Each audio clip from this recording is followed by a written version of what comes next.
नमस्कार दोस्तों। एक राजा था, बड़ा ही कामी था। जिस भी सुंदर स्त्री को देखता उसे अपने शक्ति के बल पर हासिल कर लेता था। एक बार राजा के बेटे का जन्म दिवस था।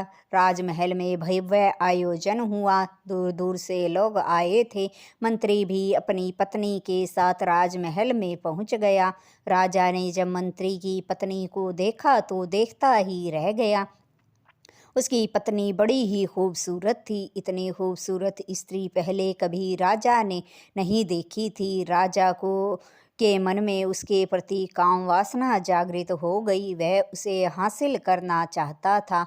रात में राजा को नींद भी नहीं आई। करवटें बदलता हुआ यही सोचता रहा कि वह उसे कैसे हासिल कर सकता है। दूसरे दिन सुबह उसने मंत्री को बुलाया और एक पत्र दिया और कहा कि इसे इस दूर देश के राजा के पास पहुंचा दो। मेरा ये काम बहुत ज़रूरी है, तुम अभी ही वहाँ के लिए निकल जाओ। मंत्री ने कहा ठीक है, क्योंकि मंत्री राजा की दुर्भावनाओं से अपरिचित था। वह अपने घर गया और अपनी पत्नी, जिसका नाम स्वर्णा था, कहा कि मुझे राजा का संदेश लेकर दूर देश के राजा के पास जाना है।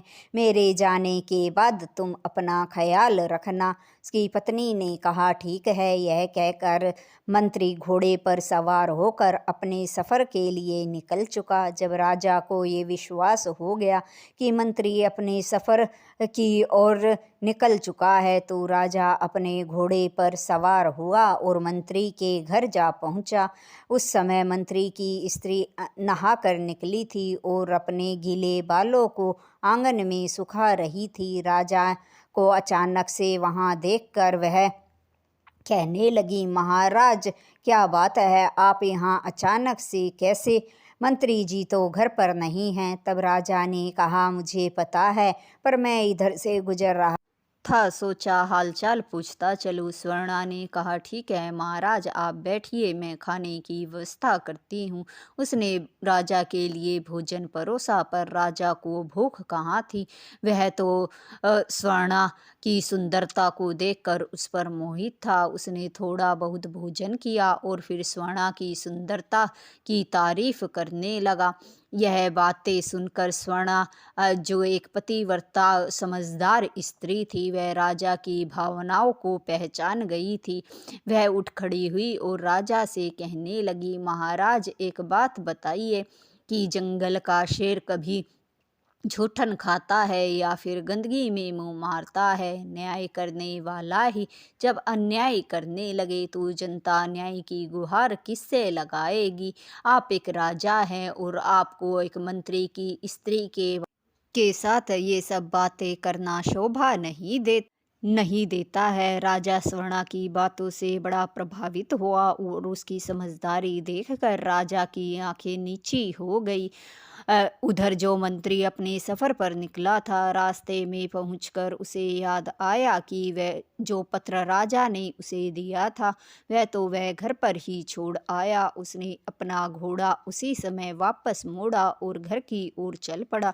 जब वह घर पहुंचा तो उसने राजा का घोड़ा घर के बाहर बंधा हुआ देखा तो उसके पैरों के नीचे से ज़मीन खिसक गई। उसे समझते देर न लगी कि उसकी पत्नी राजा के साथ रंगरलिया मना रही है, लेकिन वह बिल्कुल शांत रहा और घर के अंदर गया, बिना किसी के नज़र में आए, और पत्र उठाकर वापस अपने सफ़र की ओर चला गया। जब वह सफ़र से लौटा तो राजा के पास पहुंचा। राजा ने उसे इनाम में हीरे जवाहरातों का एक बक्सा दिया, जिसे लेकर वह अपने घर पहुंचा। जब बक्सा पत्नी को दिखाया तो स्वर्णा कहने लगी, ये आपको कहाँ से मिला? तब मंत्री ने बताया, ये राजा ने मुझे उपहार दिया है।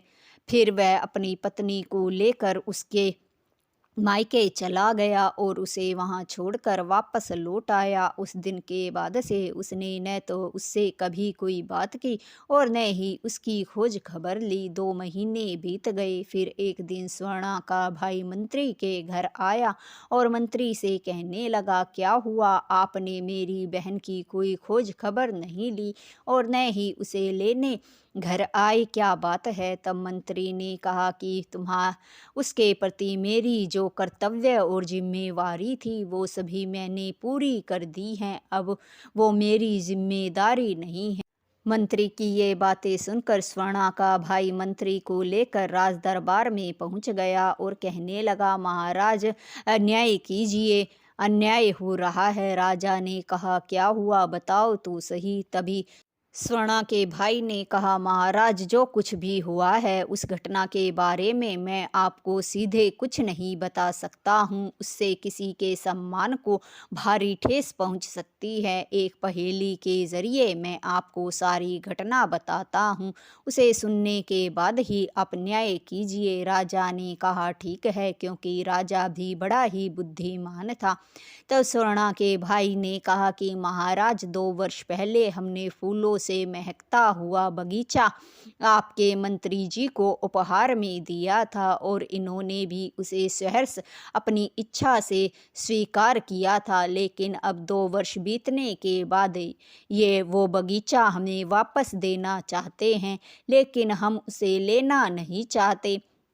तब राजा ने मंत्री से कहा, क्यों मंत्री जी, आप इन्हें बगीचा वापस क्यों लौटाना चाहते हैं? क्या बगीचे में कोई कमी ही हो गई है या फिर बगीचे के फूल मुरझा गए हैं जो आप इन्हें वापस देना चाहते हैं? मंत्री ने हाथ जोड़कर राजा से कहा कि महाराज बगीचा तो पहले की तरह फूलों की खुशबू से महक रहा है। राजा ने कहा, तो फिर क्या बात है?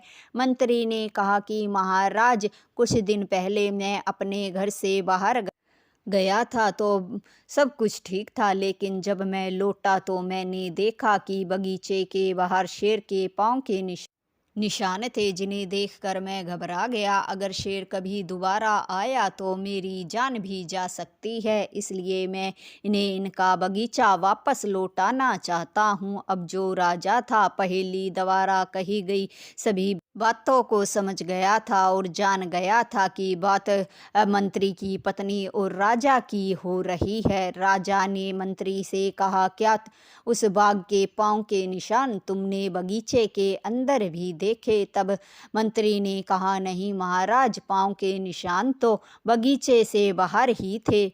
तब राजा ने कहा कि इसका मतलब है कि वह तुम्हारे बगीचे के अंदर नहीं गया, क्योंकि तुम्हारे बगीचे के बाहर जो ऊंची और कांटेदार मेड़ लगी है उसे वह बाघ पार नहीं कर पाया। अगर वह उसे पार करने की कोशिश भी करता तो वह घायल हो जाता। यह सोचकर वह बाघ बगीचे के बाहर से ही लौट गया। तुम चिंता मत करो, अब वो लौटकर कभी नहीं आएगा, क्योंकि वह जान गया है कि तुम्हारे बगीचे की बाड़ को पार करना उसके लिए आसान नहीं है, वह घायल हो सकता है। तुम निश्चित रहो और अपना बगीचा अपने पास ही रखो, वो अब भी पहले की तरह ही महक रहा है। राजा की बात सुनकर मंत्री ने कहा, ठीक है महाराज, मैं अपना बगीचा अपने पास ही रखूंगा। ये इस तरह से बात का समाधान हो गया और दरबार में बैठे हुए किसी भी अन्य आदमी को इस बारे में कुछ पता भी नहीं चला। और फिर मंत्री जाकर अपनी पत्नी को अपने घर ले आया। इसलिए कहते हैं कि जो घर में बात होती है उसे घर में ही बैठकर सुलझा लेना चाहिए, किसी बाहर के आदमी को उसकी भनक नहीं लगनी चाहिए। अगर ऐसा होता है तो बात फैलते फैलते बिगड़ जाती है और उसे संभालना मुश्किल हो जाता है। कहानी आपको अच्छी लगी हो तो लाइक, शेयर और सब्सक्राइब ज़रूर करें। धन्यवाद दोस्तों।